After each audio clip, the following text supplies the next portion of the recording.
A catastrophic ocean storm rages through the Atlantic, threatening everything in its path. I've never seen a storm this large, this vicious. How can you predict its course? We were watching the barometer and looking at the weather, and we knew that it was going to get a lot worse. How can you save those at sea? We're not going to make it. There's no way we're going to make it. How will you survive extreme conditions? Don't do anything, people will die. Attempt to rescue, even more people can die. Test your knowledge, strategy, and instincts facing the perfect storm when nature strikes. October 1991. It's fall in New England, a busy time for many seaside communities. Recreational boaters prepare to set sail for warmer climates in the south. At the fishing village of Gloucester, Massachusetts, mariners get to work and hit the high seas. Sword fishing season is at its peak. For many willing to brave the seas, sword fishing can be a lucrative profession. But as this Gloucester memorial to those lost at sea attests, it's also a deadly one. We live our life right on the edge of danger all the time. I mean, I can't tell you how many close calls of life and death I've had. It kind of gives you a little spook at the beginning, but I'll tell you, we didn't stop hauling the line.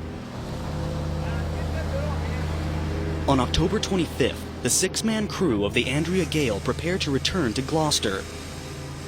They've been sword fishing for weeks near the Grand Banks, a dangerous maritime area southeast of Nova Scotia, known for abundant swordfish. The Andrea Gales had a good haul, and the men, including 30-year-old Bobby Shatford, are ready to come home. Bobby's sister Mary Ann remembers he was anxious even before the ship left the port. I knew he was apprehensive about going out. More than one fisherman said to me, well, Mary Ann, no one ever wants to go fishing. You get in the boat, you're uptight, you're anxious. I just think that, you know, people don't eagerly hop on a boat to go out fishing for 30 days. Especially my brother, because it really wasn't in his blood. Leaving a safe harbor is always hard for any fisherman.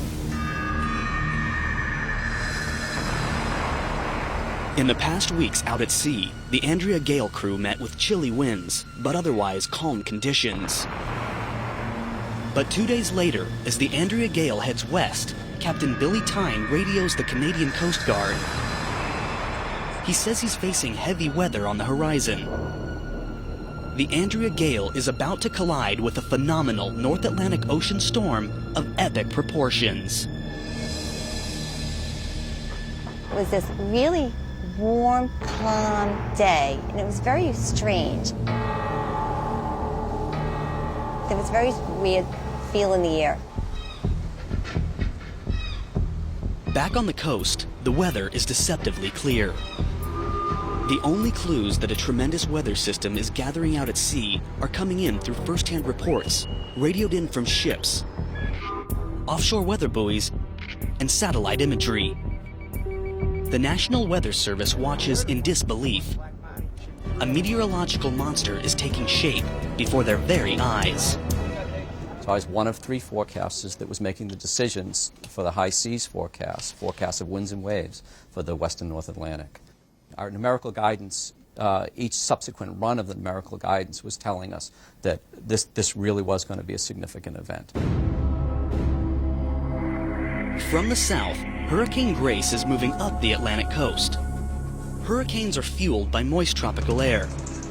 When they hit land, the supply of tropical ocean air is cut off, and they eventually lose their punch. But instead of continuing its course over land, Hurricane Grace skirts the coast, then heads offshore again, building momentum. Grace was accelerating to the northeast. We now had 40, 50, 60 knots of wind over a very, very large area over the western Atlantic. From the northwest, a Canadian cold front is pushing toward the east. It's then followed by a high-pressure system. Meanwhile, off the coast near Sable Island, a low-pressure system stalls and builds. The air rises and condenses, bringing winds, creating rain and stormy conditions, a potential powder keg of unstable air. when you have very cold air flowing over relatively warm water, and there's such a difference between the air and the water in temperature that you're able to pull moisture right off of the water very, very quickly. You get an overturning of the atmosphere, basically a violent overturning. And now, Hurricane Grace starts to head directly into these systems. On their own, these three systems can bring very nasty weather, including storms and heavy winds. But if they collide, it could mean disaster.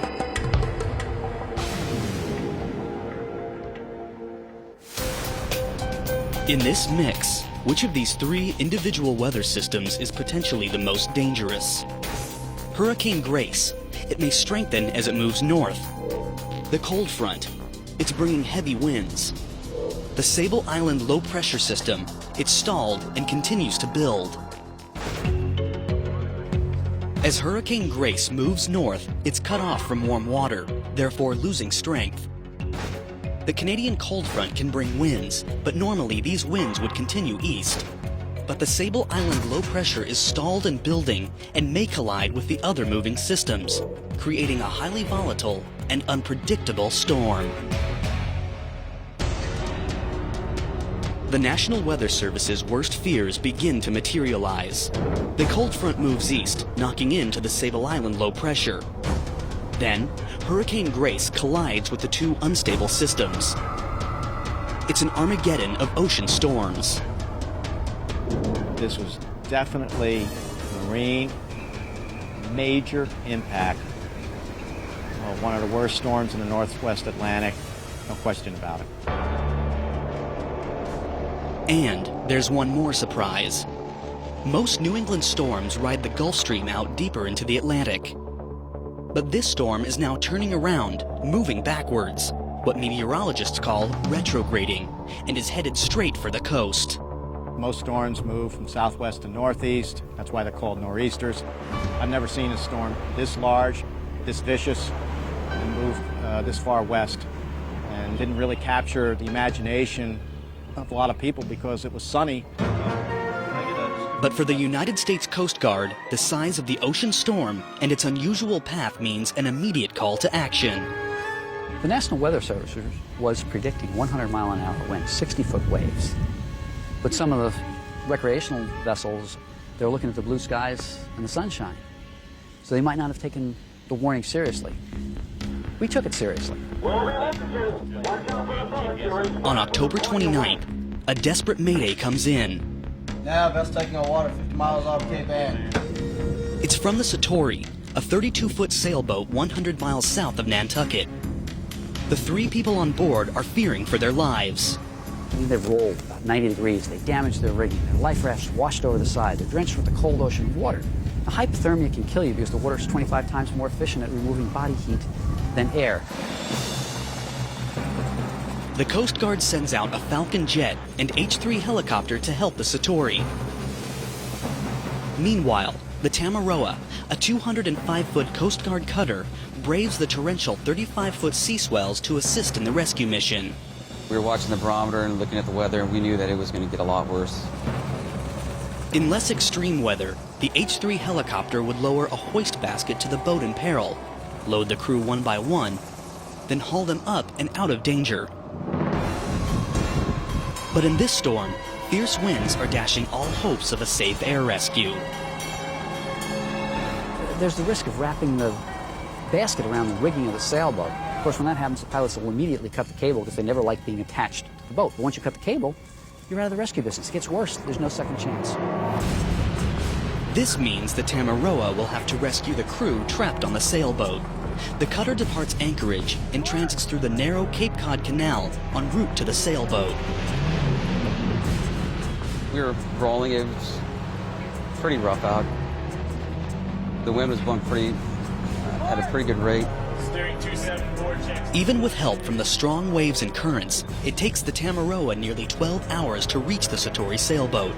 But then Commander Brudnicki gets a call that could shut down the entire rescue mission. The captain of the Satori says he will not abandon his ship. You are leading a rescue mission. What's the best option when a captain stubbornly refuses to abandon ship? Evacuate the ship's crew. Get an order from the Coast Guard that demands everyone off. Tow the boat, throw them a line, and haul them back at their own risk. Abandon the operation, halt the rescue, and threaten prosecution for reporting a false mayday. Because the weather system is so bad, the cutter cannot safely tow a boat out of the storm's way. And abandoning the operation, leaving those in peril behind, goes against the Coast Guard's sworn duty to save lives. The commander requests a manifestly unsafe voyage from the Coast Guard's District 1, which mandates an evacuation. At the scene, Commander Brudnicki orders a 21-foot inflatable rescue boat to be lowered to the sea. The three-man Coast Guard team will first deliver cold weather survival suits to the stranded sailboat crew, then help them board the inflatable rescue boat. But the strong currents create major problems. The sailboat slides off a wave, lands on the bow of the rigid hull inflatable, blows out the forward pontoon, so there's nothing really to protect our boat crew as they head directly into the sea. The rescue attempt has gone horribly wrong. 3 Coast Guard crew now struggle to stay afloat, and as the storm rapidly approaches, the waves and winds intensify. The weather was significantly worse than when we put the boat in the water. We're a 205-foot long, 1,600-ton ship, and we're rolling terribly now. Someone could be hurt or killed. October 30th, 1991. A massive storm rages through the Atlantic, churning 35-foot waves and devastating winds. As the storm lurches toward the eastern seaboard, the Coast Guard scrambles to save a sailboat called the Satori. But their inflatable vessel, filled with a 3-man rescue team, collides with a sailboat and begins to sink. They were knee-deep in seawater, and the engine compartment was flooded. Probably the first time that was presented to me as far as somebody could die. An H-3 Coast Guard helicopter hovers above. Severe winds cause the helicopter pilot to rule out lowering the hoist basket directly onto the sailboat. The only option is for rescue swimmer Dave Moore to jump into the rolling seas. At 24 years old, this will be his first major rescue. I was still in the back of the helicopter, and then I heard our pilot say that, okay, well, we'll get ready to perform a rescue using the rescue swimmer. I realized that obviously now I have to pay attention. He must swim against strong currents to each of the 6 people. First, he heads for the sailboat crew. It's very easy to lose somebody in a chaotic ocean like that. You are a rescue swimmer. Where should you direct the sailboat crew? Stay on the sailboat. The boat will serve as a reference. Hold on to the Coast Guard inflatable boat. Keeping the victims together will expedite the rescue. Keep them in the water and away from both boats. They'll be easier to rescue if they're floating alone. In this situation, if the crew stays on the sailboat, the hoist basket may get trapped in the mast. And the Coast Guard inflatable boat is already sinking fast. The best option under these dire circumstances is to tell the sailboat crew to jump into the water, where the rescue swimmer will swim to them and help hoist them up one by one. They don't want to take on the extra risk of putting 3 more people from the sailboat into the damaged small boat. It's enough for them to handle by themselves. Wearing a neoprene dry suit, life vest, mask, and a snorkel as his only breathing apparatus, Moore jumps straight into the 35-foot waves and makes his way toward the sailboat crew. Immediately, there's trouble. You can't see in those kind of seas when you're down in the trough of the swells. You can't see anything except straight up. So you swim until you get to the top of the swell, and you stop, you look around and gain your bearings, and then you continue to swim down the backside of the swell. Dave Moore tried swimming to them and realized he's not only is he not making the process, he's going in the wrong direction. So the helicopter picked him up and had to bring him in a lot closer. Finally, Moore reaches the sailboat crew. And they said, is everybody okay, and who needs to go first? And they just kind of looked at each other, and one of them just raised her hand. So I grab her, turn her around. We swim back towards the direction of the helicopter. And they hoist them up to the helicopter, and they do this one by one until all 3 people are up in the helicopter. But Moore's work isn't finished just yet. I get back into the helicopter, I turn around, and the flight mechanic's looking at me and he's motioning to his ears to come up on the headset. So I put the headset on and I had forgotten about the Coast Guard guys, but they were completely adrift and they have no way to get back to their boat. We have 3 more rescues to do there. Despite the crashing waves and 80-mile-per-hour winds, Dave Moore rescues all 6 people. The H-3 helicopter heads back to Air Station Cape Cod. The Coast Guard cutter also prepares to return to safe harbor before the brunt of the storm catches them. Well, we complete the rescue mission, and we're headed back into port, thinking we are done for the day. By mid-afternoon on October 30th, the perfect storm continues to retrograde toward the coast. By this time, most mariners had returned to port or avoided its course further out to sea. But one crew of sword fishermen has yet to be heard from. The men of the Andrea Gale. 2 days ago, Captain Billy Tyne had radioed other boats, including Richard Haworth, former captain of the Andrea Gale. I had a channel set up with Billy in the beginning when we first went out.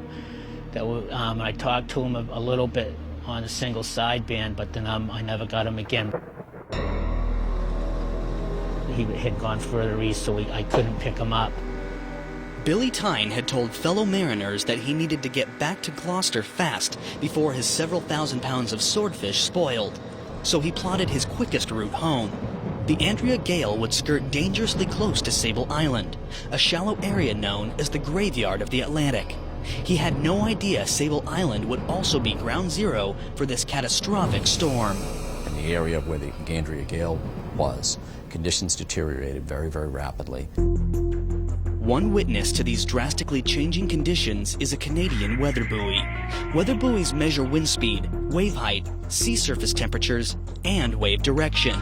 Then send the data by satellite to the National Weather Service. We also get the direction of the swell, how much of that wave is swell, and the period, how fast they're coming at us. So the longer the period has an indication to us about energy and translation speeds, etc. So we take all this information, digest it, put it into the models, and helps give us a reasonably accurate forecast.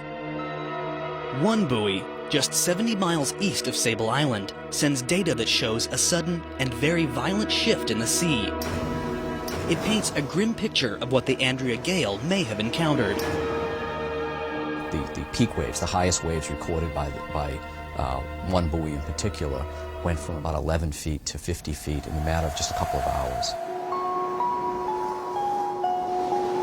The last time anyone heard from the Andrea Gale was around 6 in the evening on Monday, October 28th. Then, absolute silence. But if the Andrea Gale's in trouble, why no Mayday? And I called the Coast Guard. There was no communication with the Andrea Gale, and they were trying to just see if they were okay, that they were going to go out and search for them. Even if the Andrea Gale lost its antenna, there's an emergency communication device on board called the Emergency Position Indicating Radio Beacon, or EPIRB. When a ship sinks, these early generation devices require the captain to manually turn the EPIRB to the on position, which immediately sends out a distress signal. But so far, there's no EPIRB call from the Andrea Gale. And they were just hoping and praying that they lost all their radios and everything during the storm, but they were okay.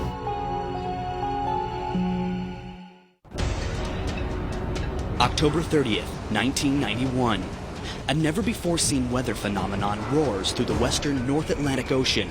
It's the perfect storm, 5 times the size of the devastating Hurricane Andrew, whipping the sea into a frenzy of 80-mile-per-hour winds and towering 6-story tall waves. Now, vessel taking out water, 50 miles offshore. The United States Coast Guard responds to a flurry of maydays. One call, however, from a stranded sailboat is more than 250 miles off the Long Island coast, beyond the range of their H-3 helicopters. Most people don't drown, they die from exposure.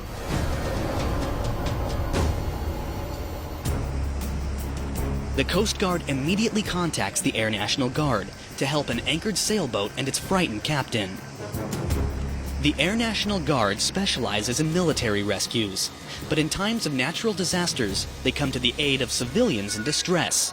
Because of the distance, they dispatch an H-60 helicopter along with a C-130 tanker plane. The C-130 can refuel the H-60 helicopter mid-air, allowing for long-distance flights. Graham Bouchard is the H-60 co-pilot. You have an 80-foot hose that comes out either wingtip of the C-130, left or right side, and it has a funnel-shaped basket on the end of it that we plug the air refueling probe that you see on the front of the helicopter into that basket. We take gas when we're flying. Also on board is pilot Dave Ruvola, flight engineer Jim Mioli, and two highly trained pararescue jumpers, Rick Smith and John Spillane. Pararescue jumpers, they're the manly men of the Air Force. On the way to the Japanese sailboat in distress, the C-130 refuels the H-60 helicopter twice. In just over an hour, they reach the sailboat. Already it's growing dark. Conditions for a safe rescue are becoming more dangerous by the minute. We had our night vision goggles on. They work by magnifying existing light, and if there's not a lot of existing light to magnify, they don't work very well. You are the Air National Guard helicopter pilot flying in these conditions. What's the best way to conduct a night ocean rescue? Proceed quickly. You have limited fuel and the storm could get worse. Wait for help. Call for additional helicopters to provide high-intensity spotlights. Return later. Note the location and return at first light. With these storm conditions, proceeding with the rescue will endanger both the parajumper and the individual. Even if you wait for additional spotlights, it will be easy to lose sight of the parajumper in the rolling waves. Although the individual is scared, the boat is anchored and not sinking, so the crew decides to return in the morning. That turned out to be a pretty good decision because he was picked up the following day by a Turkish freighter. We air refueled a third time and started pressing home. The Air National Guard H-60 and C-130 begin their flight back to the coast. Night is falling fast and headwinds are increasing, and they have no idea they're headed directly into the jaws of the storm. For flight engineer Jim Mioli, who's in the back of the helicopter, the rough ride's just beginning. We were literally hanging on to the straps in the helicopter and getting bounced off the ceiling while trying to scan on night vision goggles, and it was really tough. And I've been flying in nasty weather before, but I've never seen weather like this. It caught us by surprise, and our ground speed was showing about 30 knots. Well, we're flying along at 120 knots, and we've only got 30 knots of ground speed. We got a 90-knot headwind that we're flying into. What's worse, the helicopter is quickly running out of fuel. In 90-knot winds, plugging the fuel probe into the H-60's tank is like threading a needle in a wind tunnel. Well, that hose was all over the sky. Desperate, co-pilot Bouchard radios the C-130 tanker to seek a higher altitude, where they'll attempt to refuel above the worst of the storm. We were at about anywhere from 500 to 1,000 feet trying to air refuel. Winds at this point in the evening were over 100 knots, so that's well over 100 miles an hour. That was kind of harrowing in itself because now we went into the clouds, lost sight of the tanker, lost an engine. They had to break off from us, and by that time our fuel level lights were flashing. It becomes apparent that we're not going to make it. There's no way we're going to make it.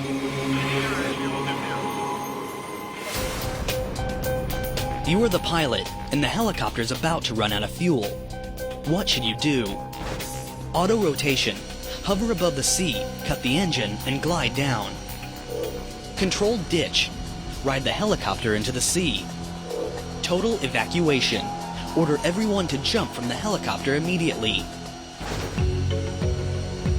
Auto-rotations over violent waves will be nearly impossible. A total evacuation can jeopardize the crew. They may be injured when the helicopter hits the water.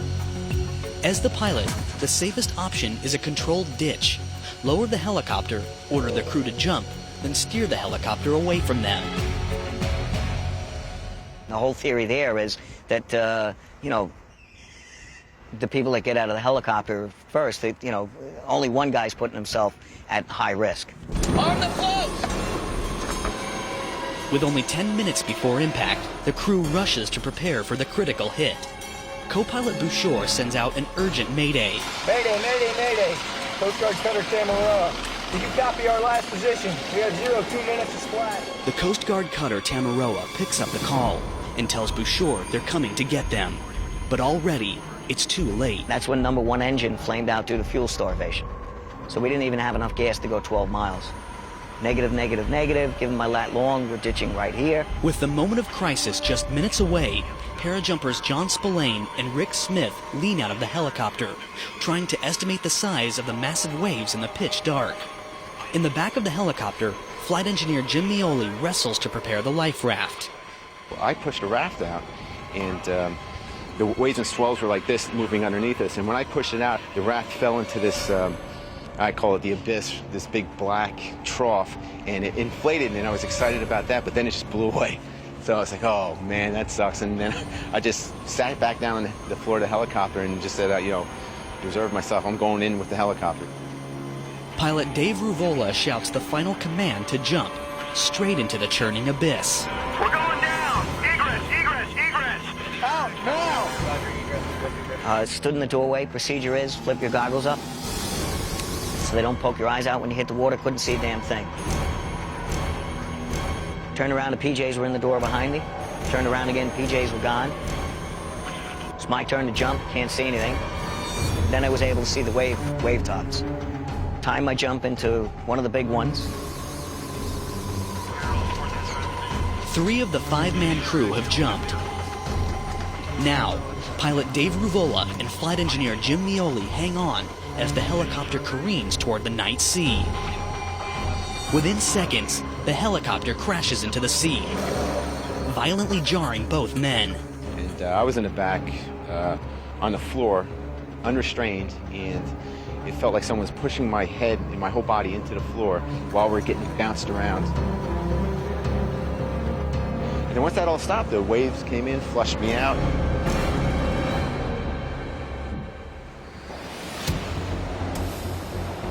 Now, each man surfaces to find himself awash in the battering waves and knife-like winds. It will take everything they've got to survive this night in hell. You can actually hear the big ones coming. To see the power of Mother Nature, it's a very humbling experience, let me tell you.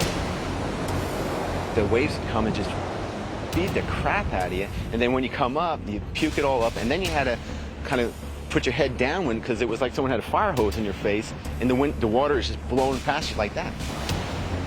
Co-pilot Graham Bouchard spots what might be the crew's only hope. I saw the life raft, went swimming for the life raft, that blew away. There was no way I was going to catch that. I swam like Mark Spitz, but I wasn't going to make it. It just blew away. It's a 5-man crew, but so far, only 4 have surfaced. We were still missing Rick. Rick Smith is a parajumper, one of the most highly trained members of the Air National Guard. He was the first to jump and may have sustained injuries from the fall. You were out there in the middle of the ocean. You can literally put your hand in front of your face and not even see it. With the pounding waves, brutal winds, and pitch-black darkness, there's yet an even greater threat. The sea temperature is only 55 degrees. The men may have only 5 hours to survive before hypothermia kills them. For flight engineer Jim Mioli, it could be sooner than that. One of my mistakes was I had run out to the helicopter and I had my anti-exposure suit. I didn't put it on. My body core temp went down to about 90 degrees.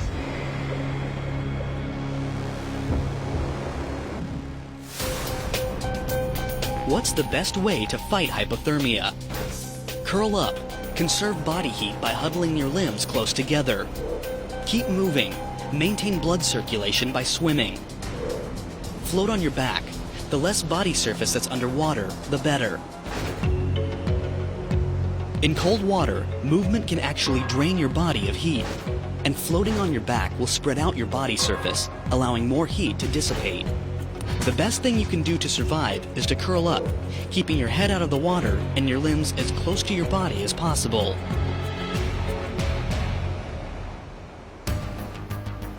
Pilot Dave Ruvola and parajumper John Spillane stay close to Jim Mioli. Co-pilot Graham Bouchard, however, is out on his own. I started swimming in that direction, and it was very exhausting. My body temperature's dropping because the water's so cold.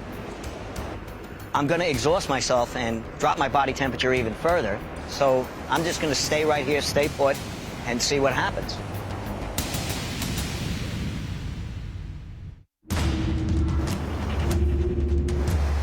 The perfect storm, nearly 1,500 square miles in size, rages through the North Atlantic off the coast of New England. An Air National Guard helicopter rescue team has run out of fuel and is forced to crash their 860 helicopter into massive 8-story waves. Splash. We're going down. The United States Coast Guard cutter Tamaroa was on its way back to port from a nearly disastrous rescue mission with the Satori sailboat. But they can't ignore this call for help. The Air National Guard, these people rescue people just like we do. Put all 4 engines on the line, we come up to full speed and we start racing to the scene. Well, racing to the scene would be a relative term because in these weather conditions, we're only making 3 miles per hour. The average speed for walking is 4 miles per hour. At that rate, the U.S. Coast Guard cutter will take at minimum 4 hours to arrive. For Jim Mioli, who's already showing signs of hypothermia, it may be too late. I was, not semi-conscious, but incoherent from the hypothermia. 90 minutes after the crash, a Falcon jet from Cape Cod spots the downed crew's strobe lights in the pitch-black night. The Falcon circles the men, while an H-3 helicopter hovers overhead. Co-pilot Graham Bouchard, who's separated from the others, watches the rescue attempt from the rolling waves. The Coast Guard helicopter tried to pick up the other guys, H-3. They tried for 45 minutes, and they weren't able to do it. The winds are too severe for a helicopter rescue. Low on fuel, the H-3 returns to the Coast Guard base while the Falcon continues to circle the stranded men. Their only hope is the Tamaroa, but the storm's catastrophic wind and waves are pummeling the formidable 205-foot cutter. We're literally going up like one mountain and you're coming down on the mountain on the other side. The rudder and propeller are coming out of the water. It makes it very difficult to steer when you don't have a rudder. Finally, after 4 hours of struggling to stay afloat and alive, the crew spots hope on the horizon. As it got closer, you realized it was a Coast Guard cutter. Coast Guard cutter Tamaroa. She was beautiful. The undeniable white paint screen with the big orange stripe on the bow, and she's trying to maneuver towards me. And I just couldn't believe what they were doing with this vessel. But now, Coast Guard Commander Brudnicki faces a major dilemma: how to rescue these men without endangering the lives of his own crew. Don't do anything, people will die. Attempt to rescue, even more people can die. So this was one of the most difficult decisions I've ever had to make. Okay. Without hesitation, 12 men volunteered to put their own lives on the line. They'll use a cargo net to try to save the downed helicopter crew. But this means they'll have to be outside, exposed on deck. One monstrous wave could sweep them all out to sea. You are the cutter commander in these severe storm conditions. How should your men go out on deck?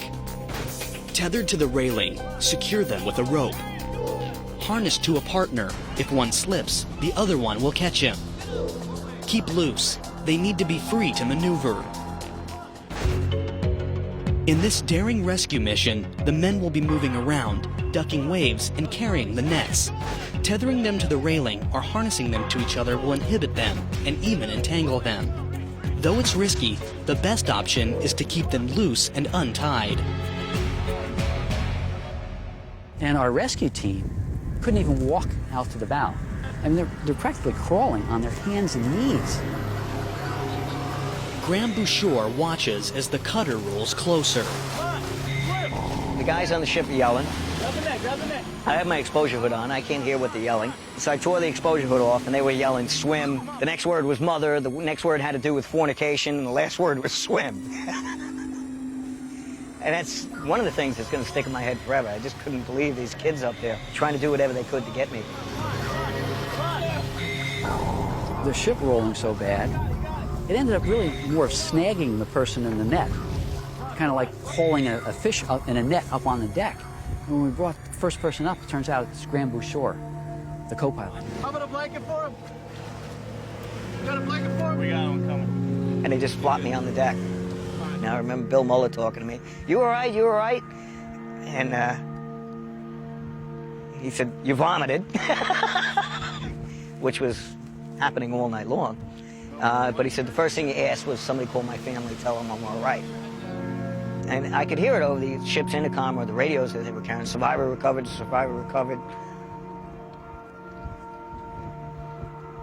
You could hear the kids cheering. That'll stick with me a long time. Bouchard's miraculous rescue motivates the Tamaroa crew to do whatever it takes to save the other downed Air National Guardsmen. But Jim Mioli, who's not wearing his survival suit, is in the throes of severe hypothermia. Jim was actually going in and out of consciousness. He was in bad shape. His body temperature was down to about 88 degrees.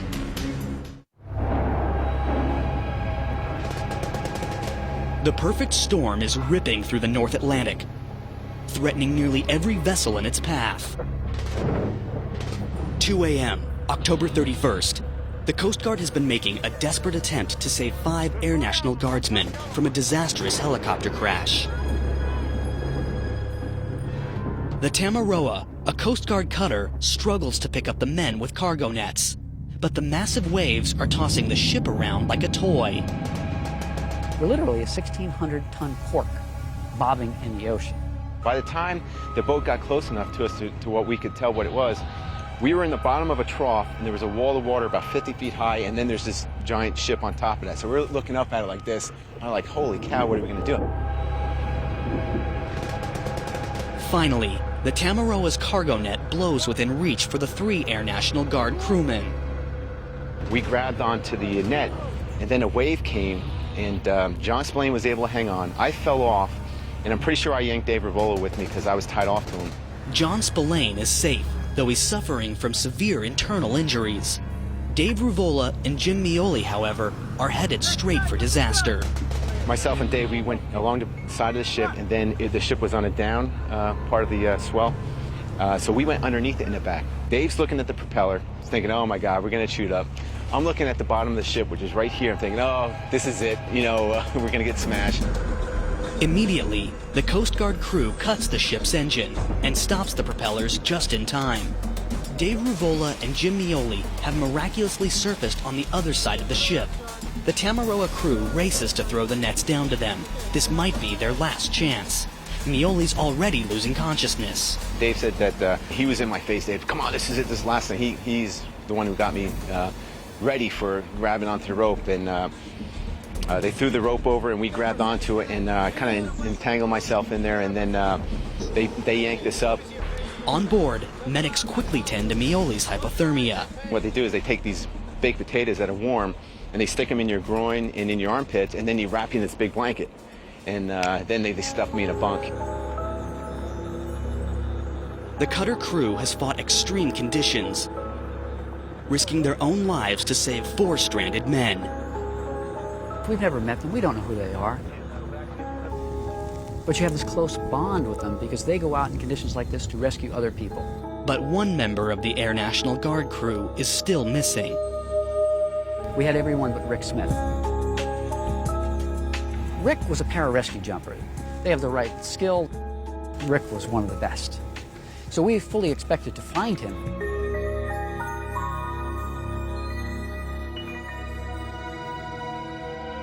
But after a grueling search covering 33,000 square miles, the rescue mission is called off. It was hard, though, because you come back and you meet your family members, and Rick's not there to meet his.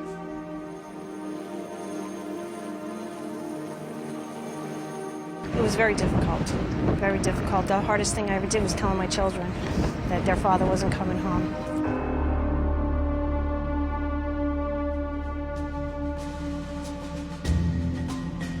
On October 31st, the storm's fury heads towards land, now affecting the entire eastern coast, from Maine to Florida. But weather forecasters predict that Massachusetts, including Gloucester, will be hardest hit. I remember having a little bit of a feeling of helplessness. In this storm, what's the biggest threat to coastal towns? The wind. Downed power lines and water are a lethal combination. The rain. The severe rainfall could lead to flash flood conditions. The tide. A sudden storm surge could sweep people and property offshore. In hurricane-level storms, winds will blow down lines, but power companies typically shut down power to prevent the threat of electrocution. And though the rainfall is severe, it might be short-lived. The biggest onshore threat in a coastal storm are the tides, which can suddenly rise into a storm surge, flooding the area and sweeping people and property out to sea.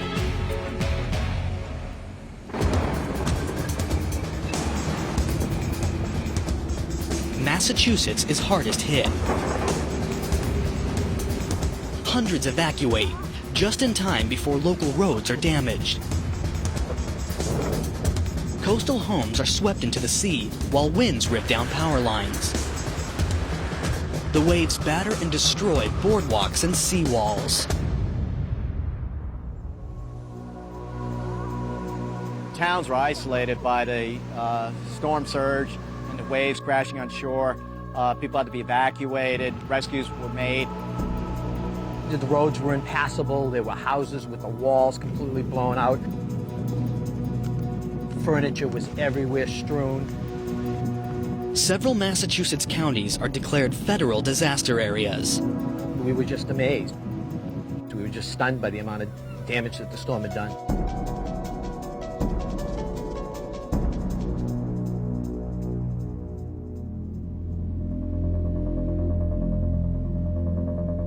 Then, on November 2nd, the storm heads north toward Nova Scotia, where it finally dies as it reaches the coast of Newfoundland. The storm has passed, but the tragedy of the missing Andrea Gale and her crew still remains. There was a number of small boats that saw fish on the Grand Banks. Most of the boats were too small to be there, not just the Andrea Gale. When the weather's bad, they're all too small. A weather buoy 70 miles east of Sable Island, close to the Andrea Gale's last contact, may provide some insight. A Coast Guard report reveals that at 7 p.m., an hour after Captain Billy Tyne last radioed fellow mariners, the buoy picked up gale force winds of up to 104 miles an hour, kicking up waves to unexpected heights. We know that 60 miles west of the Andrea Gale, its last known position, that seas, wave heights, basically rose 30 feet in a matter of 3 hours. What's worse, the waves hit suddenly. In this shallow area surrounding Sable Island and the Grand Banks, the sandy banks cause the waves to trip and break, relentlessly pummeling anything in their path. The Andrea Gale may never have had a chance. I think that, the boat was just in a bad place at the wrong time. And it just got overpowered by the seas, took too much water on deck, and listed it over and just couldn't recover. Although the fishing boat was doomed, the crew may still have had a chance.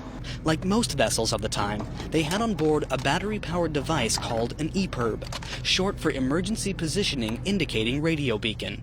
If a boat sinks and the EPIRB is turned on, it can send out a distress signal with the boat's location. Unfortunately, for the crew of the Andrea Gale, the EPIRB wasn't turned on. If the boat capsizes or goes down, the EPIRB deploys. It starts to transmit. We know there's a problem. The EPIRBs are registered to that boat. The Andrea Gale did have a manually controlled EPIRB on board, so why didn't the Coast Guard receive any distress signals? On November 6th, the answer washes up on Sable Island, the area where the storm first passed through. But the day that they found the EPIRB, that was kind of unsettling because it was on the off position. The fact that the EPIRB was working but was not turned to the on position may be grim proof of the unexpected fury of this monstrous weather system. The Andrea Gale crew likely had no idea that they were about to collide with a gigantic and vicious storm. Their story is a stoic reminder that the wrath of the sea is sometimes impossible to escape. I think of him every day. I walk down that boulevard and I think this is a memorial to my brother and to many people that I know. And before, I think I kind of took it for granted, the meaning of the fisherman's statue and the fisherman's memorial. But now I'll never take it for granted.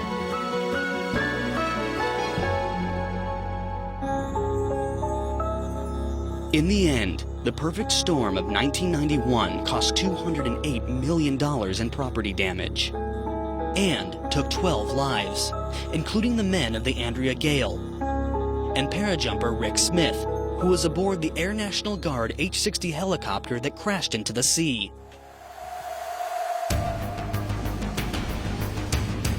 It's a storm that will be remembered as one of coastal New England's most bizarre and destructive weather phenomenons ever recorded.